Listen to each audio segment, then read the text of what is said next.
tout à fait. Expliquez-nous. Et l'hebdomadaire Le Point, ça y est, il a rétro-pédalé. C'était jeudi, après avoir publié cet article qui affirmait que le couple de députés LFI, donc Rachel Garrido et Alexis Corbière, exploitait une femme de ménage sans papier. Donc vous imaginez le tollé, l'immense tollé que ça a créé tout de suite sur les réseaux sociaux.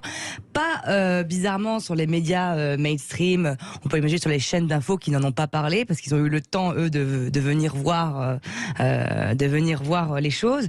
Bien sûr, emballement total. Là, ce qui a été rapidement repris par de nombreux médias. Et là, ce qui est intéressant, c'est que le premier travail d'enquête, celui qui a même beaucoup compté, c'est les internautes qui l'ont fait. Parce qu'en fait, ils ont analysé ces captures d'écran au crible. Ils les ont zoomées, surzoomées. Ils les ont fait passer dans les logiciels de reconnaissance, de fake, d'images Ils ont fait trafiquées. de l'open source Mais intelligence. tout à fait, ils ont. Non. Alors peut-être que je me plante, mais quand je vois ce que c'est que de l'open source intelligence sur Wikipédia,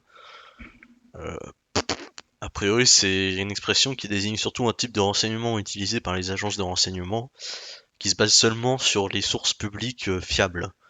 Donc ouais, on peut s'en rapprocher, mais ça c'est au niveau de la sécurité nationale ou des entreprises. Je veux dire, au niveau des individus, on peut appeler ça tout simplement du débunkage, à tout hasard. Mais en plus, les médias qui ne cessent de critiquer la légèreté des réseaux sociaux ont été corrigés d'une certaine façon par les réseaux sociaux. C'est ça que vous là, dites. pour le coup, oui, c'est ça. Moi, je pense que ça ne va pas arranger l'image que se font les jeunes de la presse, puisque effectivement, Les moins jeunes d'ailleurs. La première enquête, elle a été faite directement sur les réseaux sociaux par les internautes. Alors ouais, c'est vrai qu'une information fausse, ça peut baisser l'estime générale, surtout dans la presse qui est plutôt réputée. Après, l'avantage avec Sud Radio, c'est que on n'est pas déçu quand on a des informations fausses corrigées par des gens au pif, parce que c'est déjà plus ou moins ce qu'on attend. Alors, à noter que Étienne Jarnel, directeur du Point, a expliqué que des vérifications supplémentaires avaient révélé des manquements à la prudence.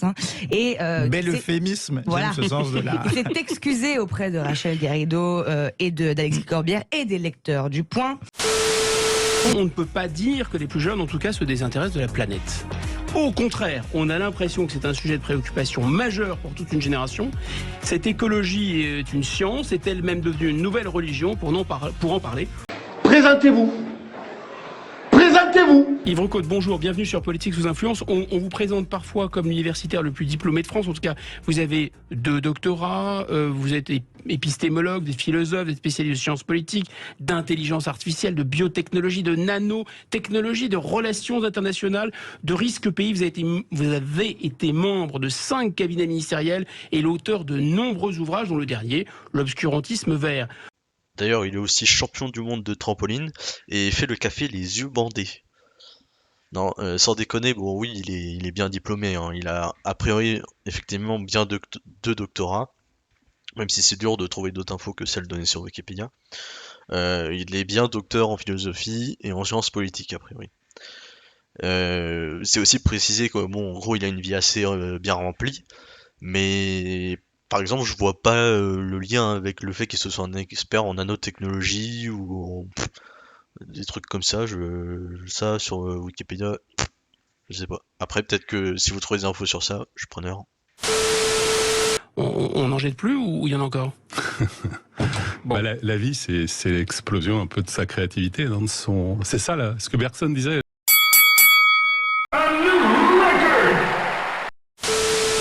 Vous avez des forces obscures qui travaillent la société.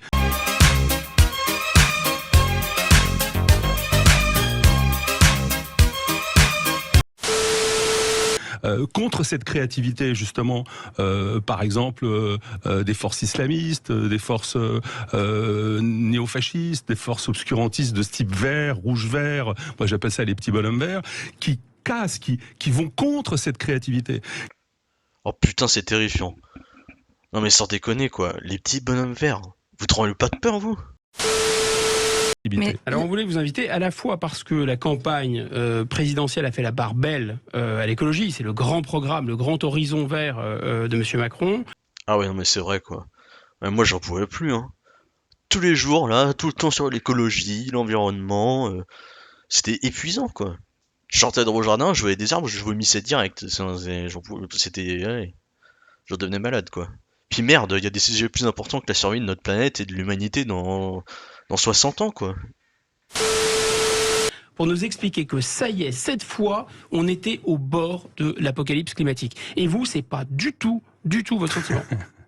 Toute la critique qui est faite par les climato-sceptiques réels, c'est-à-dire les obscurantistes, par exemple de la NUPS aujourd'hui, toutes ces critiques-là viennent du même refus de voir ce qu'est l'histoire du climat sur cette planète. L'histoire du vrai climat de cette planète depuis 4,45 milliards d'années. Depuis 4,55 milliards d'années, ont toujours été, mais hors glaciation, ont systématiquement été plus élevés qu'aujourd'hui. De 4,55 milliards d'années à 2,5 milliards d'années, la moyenne était supérieure à 83 degrés centigrades. Je rappelle qu'elle fait 15 degrés centigrades aujourd'hui. De 2,5 milliards d'années, allez, on va aller vite, jusqu'à l'arrivée des hominines, donc nos ancêtres, il y a donc 7 millions d'années. Eh bien, de ces 2,7, eh bien, la température, elle fluctue. Parce que la Terre fluctue entre des glaciations monstrueuses, avec des exterminations monstrueuses dues à ces glaciations, et des réchauffements qui parfois sont aussi monstrueux. Alors c'est vrai qu'avant notre arrivée, ça changeait énormément. Mais bon, justement, on n'était pas là, donc forcément, on risquait pas grand-chose. Maintenant, si on regarde depuis 7 millions d'années, oui, il y a des variations. Mais ça va de plus 4 degrés à moins 2 degrés par rapport à aujourd'hui. Et surtout, l'humanité, elle n'était pas sédentarisée, et elle comptait quelques centaines de milliers d'habitants. Elle s'est sédentarisée vers 12 000, 12 500 avant Jésus-Christ, et là, c'est pas du tout la même chose. On a une variation de moins 2 degrés à 0 aujourd'hui. Et ça, c'est en 12 500 ans. Là, on va faire augmenter de 2 degrés la température mondiale dans 30 ans, et puis de 5 degrés en 80 ans. Ça n'a absolument rien à voir. Et nous, depuis qu'on est sédentarisés et si nombreux, on n'a jamais eu plus de 2-3 degrés d'augmentation. Les dinosaures vivaient avec une moyenne de 30 degrés centigrades. Ils broutaient, pour ceux qui étaient végétariens, l'herbe au Groenland. Il n'y avait pas d'herbe à l'époque. Au Groenland, si. Non, parce que l'apparition de l'herbe est postérieure à l'existence des dinosaures. Depuis 460 millions d'années, avec la naissance des premiers crustacés, il y a sur la Terre de la végétation et des animaux. Tout à fait. Ils broutaient des végétaux, des fougères. Des fougères essentiellement. L'herbe, qui absorbait énormément c'est une façon rapide de parler, mais qui est assez juste sur le fond. Non, c'est pas juste sur le fond non plus, parce que les dinosaures ils vivent depuis 240 millions d'années, et le truc, bon c'est un peu basique, hein, mais c'est qu'en fait, de leur vivant, ils ont surtout connu la Pangée. Donc bon, les continents, tout ça, et puis si on regarde les fossiles que l'on trouve aujourd'hui, qui sont catégorisés, en fait, il y en a juste partout, en fait. C'est bien pas, sûr, mais voilà. ça, les gens sérieux le savent. Mais en revanche, le sujet, c'est plutôt est-ce que l'activité humaine depuis la fin du 19e siècle est responsable d'un phénomène d'accélération. Alors, donc, on a 15 degrés aujourd'hui. On a eu en moyenne 25-30 degrés avant les hominines. Donc, on ne peut pas dire que ça accélère le réchauffement. Mais à l'inverse. Ah bah oui, non, pas sur le même rythme.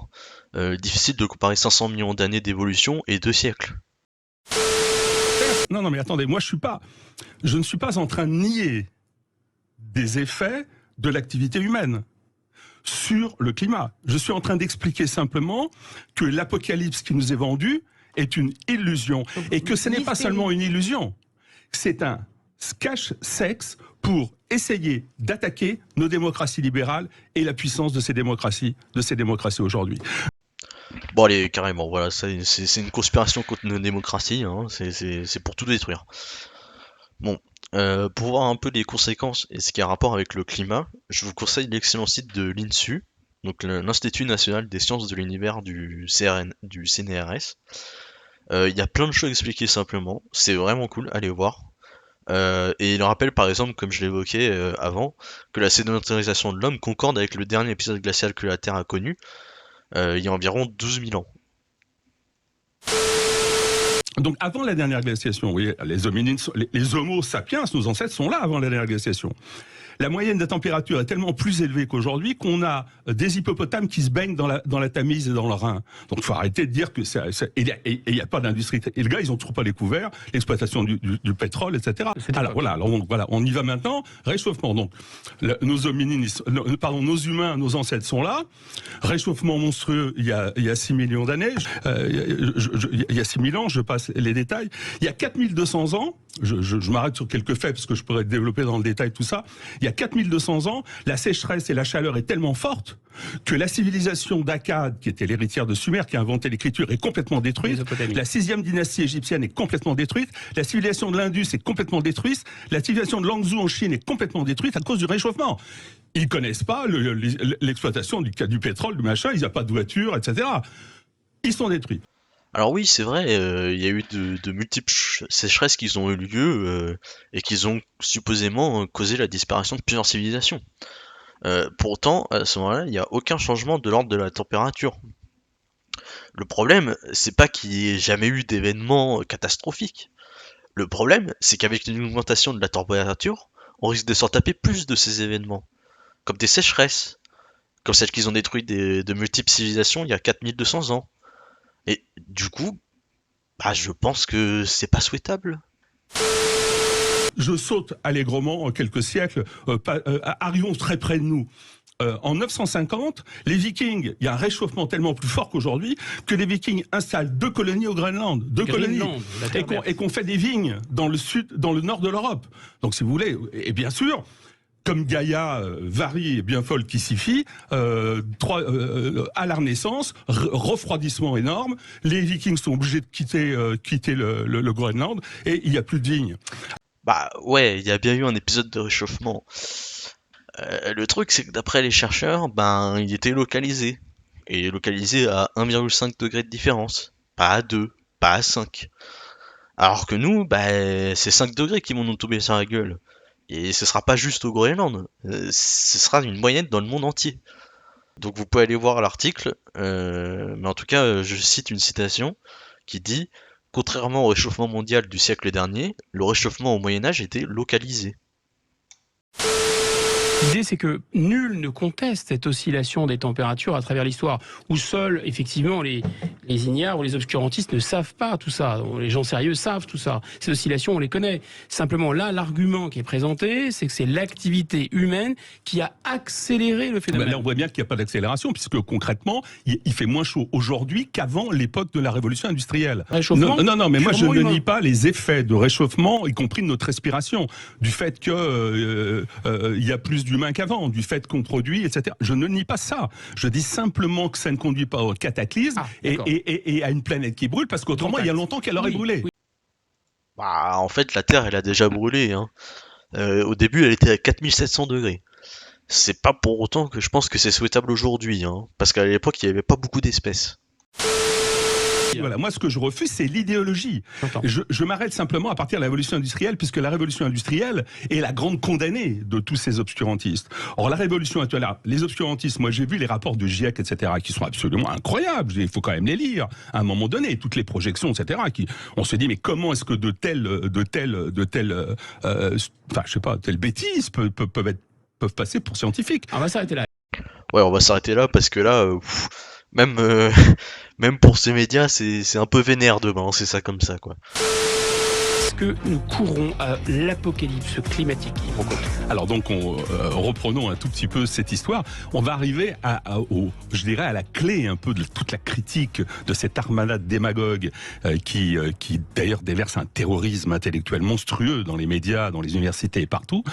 C'est la révolution industrielle coupable de tuer la planète. Alors, il faut bien comprendre une chose, c'est qu'ils nous balancent des graphes pas possibles en disant « Regardez, depuis la révolution industrielle, les températures ne cessent de monter ». Or, c'est faux. Et le CO2. Et c'est faux.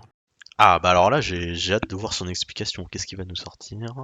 Et on est quand même sur un presque consensus scientifique. Comment vous expliquez ça? Et ça, c'est faux. Et ça, c'est faux. Et ça, tous les instituts de climatologie, comme Emmanuel, à un moment donné, le roi de la Durie l'avait prouvé, tous les instituts de climatologie savent que, après un début de réchauffement, au moment du début de la révolution industrielle, au début du 19e siècle, sur la première moitié du 19e siècle, il y a une montée du refroidissement important, avec une montée très, très, très grande des glaciers, notamment. Les glaciers augmentent énormément. Ça dure jusqu'à 1850. Donc, on est en pleine révolution industrielle. Non, les températures baissent.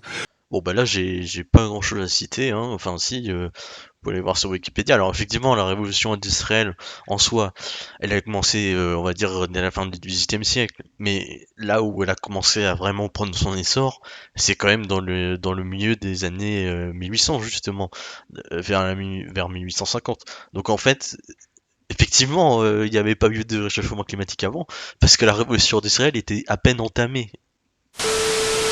Depuis 1850, il y a en effet, et là c'est vrai, un réchauffement qui conduit à ce qu'on ait 15 degrés centigrades aujourd'hui. Avec d'ailleurs un inégal développement. Parce que si vous prenez l'hiver ou l'été, si vous prenez sur un jour ou une saison, par exemple, les 2 derniers hivers ont été beaucoup plus froids, et même jusqu'à 10 degrés de moins, par exemple, dans l'hémisphère nord, notamment en Sibérie, qu'il y a 3 ans. Donc, Bah ouais, mais c'est pas bon ça comme argument. C'est pas parce qu'un jour il fait -3 que c'est bon, il fait -3 degrés de moyenne dans le monde entier pendant 10 ans. En fait, ça c'est juste enfin, c'est juste une anecdote. Ça ne va pas contredire le discours scientifique en entier. Et comme montré sur un article de Le Monde, bah on voit en plus que les hivers froids sont de plus en plus rares et ceux chauds sont de plus en plus courants. Donc non, c'est pas bon. désolé. Bon, mais globalement, il y a réellement un réchauffement. Mais il n'y a rien de continuel, rien de linéaire. Bah si, bah il est linéaire ou en tout cas quasiment. Alors oui, il y a des petites rechutes, hein, comme on peut le voir sur le graphique, mais bon, c'est sur des dizaines d'années et globalement, bon, on peut quand même observer une légère différence entre les années 2000 et l'année 0. Et j'ajoute, pour terminer sur cette affaire de réchauffement seulement, si vous voulez, on peut parler du CO2, j'ajoute que sur le réchauffement, eh bien, nous sommes dans une période qu'on appelle l'Holocène, ce que justement les gamins devraient apprendre, parce que vous savez que quand même, il y a 42% des jeunes qui votent à la NUPS, qui votent pour la NUPS. Il y a une dépression monstrueuse dans la jeunesse. Bah ouais, il y a de quoi être déprimé, ouais. Des ouragans, dépérissement de la biodiversité, hausse de niveau des océans qui va engloutir des îles entières, puis ça a déjà commencé d'ailleurs, hausse des sécheresses, etc., etc., j'en passe. Et puis de toute manière, ça va commencer à être compliqué pour nous de survivre en extérieur, parce qu'à partir de 40 degrés, la température elle commence à être mortelle pour nous. C'est pas pour rien qu'il y a des alertes canicules. Nous sommes dans ce qu'on appelle l'Holocène, c'est-à-dire une période interglaciaire, et que la menace qui arrive, je suis désolé d'être aussi anti-obscurantiste, la menace qui est prouvée, c'est la glaciation qui va arriver, le petit âge glaciaire qui va arriver. Bah moi aussi, je suis désolé d'être aussi obscurantiste, hein.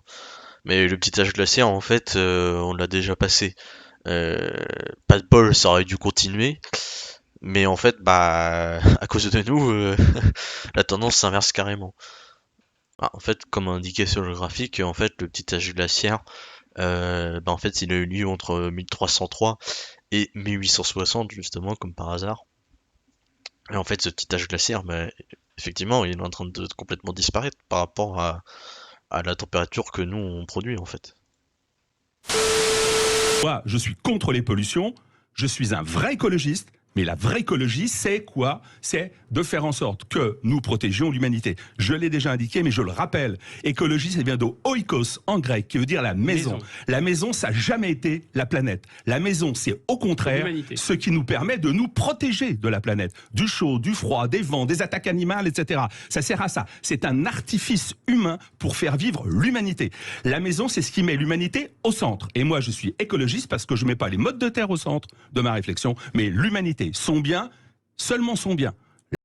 Alors oui, on peut suivre cette logique et puis rien en avoir à foutre de la biodiversité, hein. Oui, c'est possible.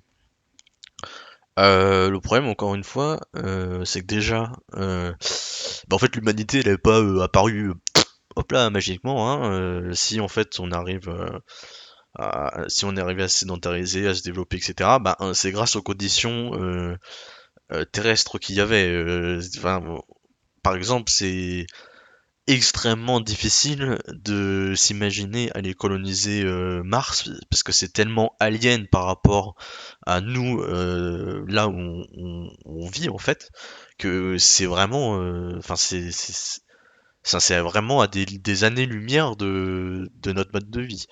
Et bon, dans tous les cas, bah, je pense pas que ce soit souhaitable demain on soit protégé en continu sous des voilà qu'on vive dans des souterrains ou je ne sais quoi pour pas se taper les 42 degrés de température à l'extérieur et puis comme ça on sera tous contents on vivra dans un métro enfin euh, voilà et puis il y a même pas que ça effectivement, si la biodiversité se fait exploser, bon bah super, on va être obligé de manger des aliments qu'on va fabriquer de A à Z, je sais pas ce que ça pourrait être. Euh, enfin, en tout cas, c'est sûr qu'on va pas pouvoir, hein, ça va pas être la grande fête comme aujourd'hui, à tous les excès, etc. Et en plus de ça, il y a des conséquences réelles pour les humains. Comme je disais, il y a déjà, enfin, par exemple, le fait qu'il fasse trop chaud dehors, mais même le fait que la montée des eaux, etc., ça va entraîner des migrations dans pas mal d'endroits, et ça va être un problème pour tout le monde. C'est, en fait, tout le monde est concerné. C'est pas, bon, bah, nous, ça va, l'humanité, on va survivre tranquille. Non, ça va forcément engendrer des tonnes de problèmes. Qu'il nous faut constamment essayer de dominer et il nous faut constamment essayer d'asservir ce qui s'y trouve. Je suis totalement d'accord avec la sagesse biblique, avec d'ailleurs des grandes spiritualités, parce qu'on trouve ça aussi un peu chez Confucius. Je suis d'accord avec les sciences et l'histoire et le progrès. Ouais, enfin, en fait, encore une fois, on s'est sédentarisé il y a 12 000 années, avec des changements climatiques qui depuis ont été très modérés. C'est comme ça qu'on a pu se développer et pas autrement. Donc à un moment, il y a bien un constat de base quand même. On a besoin d'un certain environnement quand même pour pouvoir continuer à se développer dedans. Si d'un seul coup l'environnement devient extrêmement toxique pour nous, ça va demander des adaptations considérables quoi. Et enfin on n'en est pas là en fait. Sur le CO2, simplement un tout petit mot, parce que le CO2, on raconte beaucoup de danneries. Le CO2 n'est pas exceptionnel. Le CO2, il les représente aujourd'hui, parce que alors, on vous dit il y a 415 ppm. Alors les gars disent 415 c'est beaucoup, ça, 415 millions c'est beaucoup en effet pour un individu, mais 415 ppm c'est 0,045% dans l'air. Or, il faut savoir que depuis 460 millions d'années, là, avant l'arrivée des hominines, avant 7 millions d'années, et même depuis la dernière glaciation, la moyenne de CO2 est 8 à 17 fois plus supérieure à ce qu'elle est aujourd'hui. Oui, enfin de toute façon, ce qu'il y a avant nous, de toute manière, a priori, on s'en fout, parce que ce qui compte, c'est notre vie à nous, à l'humanité. Et si on regarde du coup à l'échelle de l'humanité, non, ça fait que d'augmenter en fait. Donc bon, dommage. Je rappelle aussi que, en termes de santé, en dessous de 0,6-0,7%, on l'a fait d'expérience dans les sous-marins, etc., en dessous de 0,6-0,7% de CO2, eh bien, en réalité, il n'y a aucun danger pour la santé humaine. Oui, non, mais d'accord, mais là, c'est pas le sujet, en fait. Et si le CO2 était le principal gaz à effet de serre, comme le prétendent les obscurantistes, ça se saurait.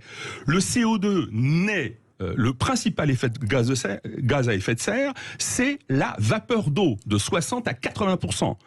Alors, sur ça, je vous renvoie sur un article de youmatter.world qui, pour le coup, en fait, explique bien comment, en fait, l'eau n'est pas le moteur du réchauffement climatique, c'est juste un amplificateur, mais que la base du réchauffement climatique, c'est bien le CO2 qui est émis. Je rappelle que ces gaz à effet de serre ne sont pas quelque chose de diabolique. Au contraire, sans eux, nous mourrions tous, puisqu'ils nous protègent des rayons alpha et gamma du soleil. Ouais, d'accord, mais ça veut pas dire que c'est pas dangereux non plus. Il suffit de regarder notre système solaire, hein. Il y a une planète qui s'appelle Vénus, et en fait, son atmosphère, elle est très riche en dioxyde de carbone, et donc elle est à l'origine du plus fort effet de serre du système solaire, ce qui lui fait des températures de 462 degrés. Donc en niveau protection de l'humanité, c'est pareil, c'est pas ouf. La gentille planète, c'est pas que le climat, la température du matin que j'écoute à la météo. Non. C'est aussi des tsunamis. C'est aussi des séismes monstrueux qui ont fait, par exemple, en Chine, il y a une trentaine d'années, 250 000 morts. C'est des inondations. Moi, j'étais... Oui, mais on a affaire à un phénomène religieux, puisqu'on vous dit que précisément parce qu'on émet trop de CO2, on se prend des tsunamis dans la figure. Moi, j'étais en 1974 au Bangladesh avec des amis médecins. Et il y a eu à l'époque plus de 500 000 morts par les inondations. Bangladesh, c'est un des pays les plus pauvres du monde. Vous voyez, c'est pas un pays où on faisait des industries carbonées, etc. C'est un des pays les plus pauvres du monde. Ah oui, bah là, le problème, c'est qu'il a pas compris grand-chose. Le souci, c'est pas dans une région donnée que la température va augmenter. La température augmente de manière généralisée. Et en fait, c'est ça qui va causer de nombreux problèmes liés au climat. Donc, effectivement, genre des inondations liées à la fonte des glaces, etc. C'est pas localisé, ça. C'est de manière générale qu'il va y avoir une montée des eaux. Si vous prenez les tsunamis, j'ai du mal à croire que les voitures sont responsables des tsunamis. Alors, pas les voitures directement, mais le CO2 qu'elles envoient dans l'atmosphère, qui ensuite augmente la température, eh ben, si, indirectement. Alors, pas tous les tsunamis, mais je vais vous mettre deux articles en exemple. Il y en a un qui est sur ce qu'on appelle des météo-tsunamis. Moi, je connaissais pas. En fait, c'est des mini-tsunamis qui ont lieu à des endroits précis. Ça peut avoir lieu dans des petites mers ou des choses comme ça. Et puis, il y a aussi des tsunamis qui peuvent être carrément causés à cause de l'effondrement des glaces.